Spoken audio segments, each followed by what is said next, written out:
नमस्कार, प्रभा साक्षी news network और आप सभी का स्वागत है।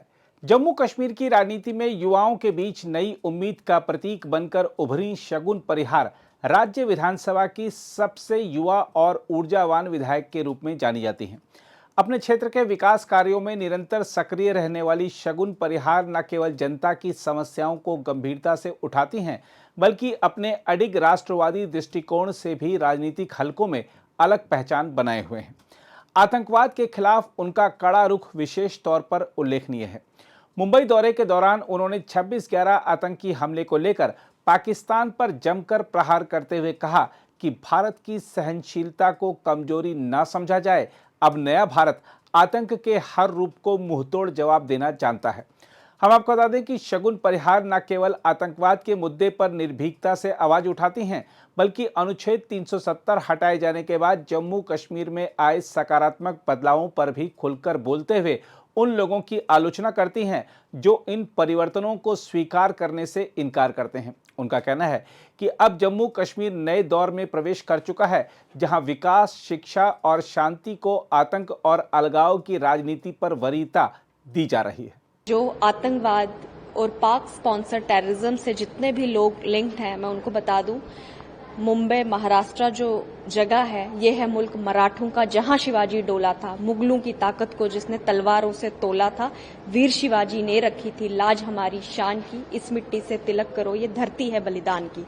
यहाँ के लोगों ने बलिदान दिए हैं, अपने प्राणों की आहुति दी है, जिसमें मैं कह दूं कि महाराणा शिवाजी महाराणा जो थे हमारे, जिन्होंने मुगलों को उनकी जो है सेना के खिलाफ एक युद्ध लड़ा था और उनको उनकी औकात बता दी थी। मैं उनको बता दूं, भारत के लोग बहुत सजग हैं, सक्षम हैं, और इस टाइम पे केंद्र में हमारे प्रधानमंत्री जी, हमारे गृह मंत्री जी इतने सक्षम हैं कि आज अगर कोई हमारी तरफ आंख उठा के देखता है तो गृह मंत्री जी बखूबी जानते हैं कि उनको जवाबी कार्रवाई में किस तरह सा जवाब देना है। आज अगर हम पे कोई हमला होता है तो ऐसी स्थिति नहीं है कि सिर्फ हमने मौन धरना है, खामोशी साधनी है।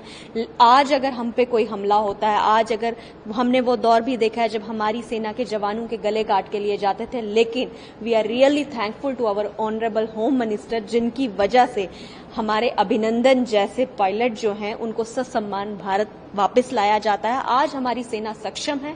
हम शुक्रगुजार हैं अमित शाह जी के, जिन्होंने आर्मी को, हमारी फोर्सेस को फ्री हैंड्स दिए हैं कि आज अगर कोई हम पे हमला करता है तो जवाबी कार्रवाई में ऑपरेशन सिंदूर होगा, बालाकोट एयर स्ट्राइक होगी, और जवाबी कार्रवाई भी ऐसी होगी कि मुंहतोड़ जवाब मिलेगा।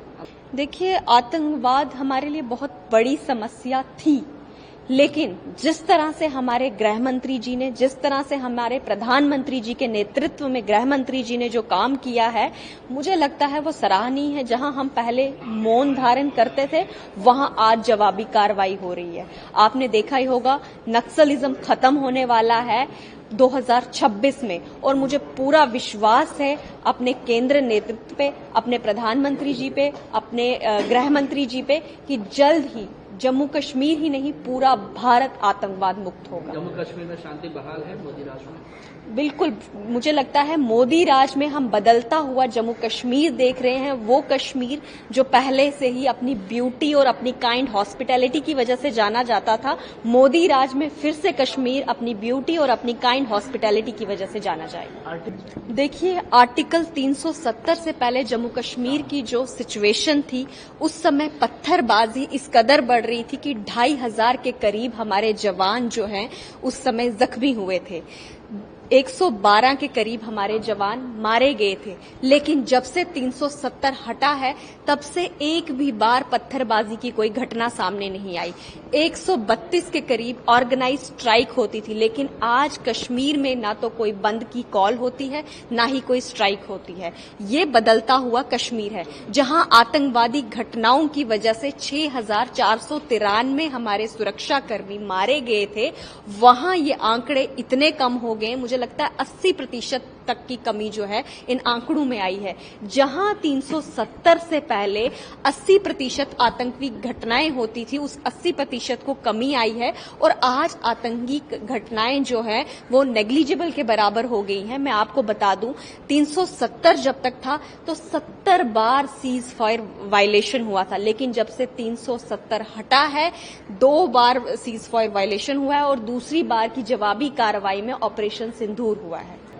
देखिए ये बहुत बड़ी अचीवमेंट है। जहां हम पौराणिक कथाओं में कहते थे अटक से कटक तक सीमाएं हमारी हैं, वहीं आज नरेंद्र मोदी जी के सशक्त नेतृत्व में हम कह सकते हैं अटक से कटक तक सीमाएं हमारी होंगी।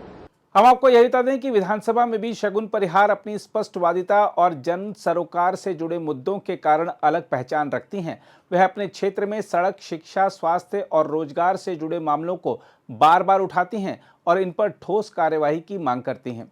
साथ ही राष्ट्रवाद से जुड़े विषयों पर भी उनका रुख बेहद स्पष्ट और अडिग रहता है। कई मौकों पर उन्होंने उमर अब्दुल्ला की सरकार को विकास कार्यों में ढिलाई, प्रशासनिक लापरवाही और जन समस्याओं की अनदेखी को लेकर विधानसभा के भीतर जमकर घेरा है। उनके तीखे प्रश्नों और सशक्त तर्कों ने सत्ता पक्ष को जवाबदेह बनने पर मजबूर किया है। अगर आप भी लेना चाहते हैं देश दुनिया की तमाम जानकारी तो आज ही सब्सक्राइब करें हमारे चैनल को। साथ ही नीचे दिए बेल आइकन को जरूर दबाएं ताकि हर अपडेट आप तक पहुंच सके।